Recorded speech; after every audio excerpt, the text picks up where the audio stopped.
ವಿರೋಧ ಪಕ್ಷ ಆ ಘಟನೆ ಬಗ್ಗೆ ಒಂದು ಸ್ಟೇಟ್ಮೆಂಟ್ ಮಾಡಬೇಕು ಗೃಹ ಮಂತ್ರಿಗಳನ್ನ ಅಂತ ಅಷ್ಟೇ ಕೇಳಿರೋದು. ರಾಜೀನಾಮೆ ಕೇಳಲಿಲ್ಲ, ಅದು ಇನ್ನೇನು ಕೇಳಲಿಲ್ಲ. ಗೃಹ ಮಂತ್ರಿಗಳು ಒಂದು ಸ್ಟೇಟ್ಮೆಂಟ್ ಮಾಡಿ ಅಂತ ಲೋಕಸಭೆಯಲ್ಲಿ ರಾಜ್ಯಸಭೆಯಲ್ಲಿ ಕೇಳಿದ್ದಾರೆ. ಗೊತ್ತಿದ್ರೆ ಏನ್ ಹೋಗ್ತಿತ್ತು ಗಂಟು ಸ್ಟೇಟ್ಮೆಂಟ್ ಕೊಡೋದಕ್ಕೆ. ಗೃಹ ಮಂತ್ರಿಗಳಾಗ್ಲಿ ಅಥವಾ ಪ್ರಧಾನಮಂತ್ರಿಗಳಾಗ್ಲಿ ಮಾಡೋದಿಲ್ಲ ಅಂದ್ರೆ ಇದು ಸರ್ವಾಧಿಕಾರಿ ಧೋರಣೆ. ಇದು ಅದನ್ನ ಸ್ಟೇಟ್ಮೆಂಟ್ ಆಗ್ಲೇಬೇಕು ಅಂತ ಹೇಳಿ ವಿರೋಧ ಪಕ್ಷದವರು ಕೇಳಿದಂತ ಸಂದರ್ಭದಲ್ಲಿ ಅವರು ಸ್ಟೇಟ್ಮೆಂಟ್ ಮಾಡದೆ ಕೇಳ್ತಾ ಇರೋದನ್ನೆಲ್ಲ ತೆಗೆದು ಆಚೆ ಹಾಕಿದ್ದಾರೆ.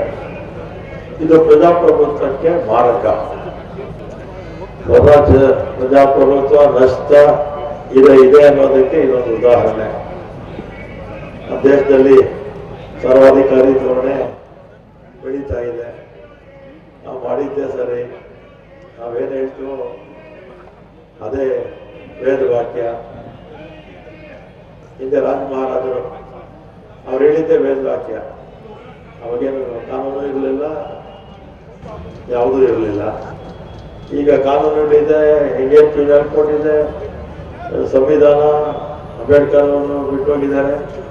ಅದು ಯಾವುದಕ್ಕೂ ಬೆಲೆ ಕೊಡದೆ ಇವತ್ತು 150ಕ್ಕಿಂತ ಹೆಚ್ಚು ಜನ ಲೋಕಸಭಾ ಸದಸ್ಯರನ್ನು ಆಚೆ ಹಾಕಿ ಇವತ್ತು ದೇಶದಲ್ಲಿ ರಾಜಕಾರಣ ಮಾಡ್ತಾ ಇದ್ದಾರೆ. ಅದರ ವಿರುದ್ಧ ಅಷ್ಟೇ ನಮ್ಮ ಪ್ರತಿಭಟನೆ. ಮುಂದಕ್ಕೆ ಜನ ಯೋಚನೆ ಮಾಡಬೇಕು.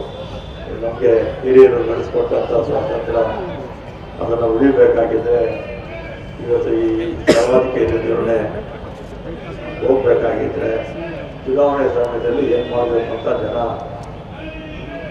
ಯೋಚನೆ ಮಾಡಿದ್ರೆ ಒಳ್ಳೆಯದು ಅಂತ ನಾನು ಈ ಸಂದರ್ಭದಲ್ಲಿ ಈ ಪ್ರತಿಭಟನೆಯಲ್ಲಿ ಎಲ್ಲ ಮುಖಂಡರೆಲ್ಲ ಬಂದು ಭಾಗವಹಿಸಿದ್ದಾರೆ. ಮತ್ತೆ ಎಲ್ಲರೂ ಕೂಡ ಧನ್ಯವಾದ ಹೇಳಿ ನನ್ನ ಮಾತು. ಸ್ವಾದಿಷ್ಟತೆಯ ಸ್ವಾದ, ತಾಜಾತನದ ಆಹ್ಲಾದ, ಉತ್ತಮ ಆರೋಗ್ಯ ಮತ್ತು ಹೆಚ್ಚಿನ ರೋಗ ನಿರೋಧಕ ಶಕ್ತಿಯ ವೃದ್ಧಿಗೆ ಈಗ ನಿಮಗೆ ಸಿಗುತ್ತಿದೆ ಉತ್ತಮ ಗುಣಮಟ್ಟದ ಪೌಷ್ಟಿಕಾಂಶ. Shri Vaidik millet health mix. ಇದು ಸಿರಿಧಾನ್ಯಗಳ ಸಂಪತ್ತು.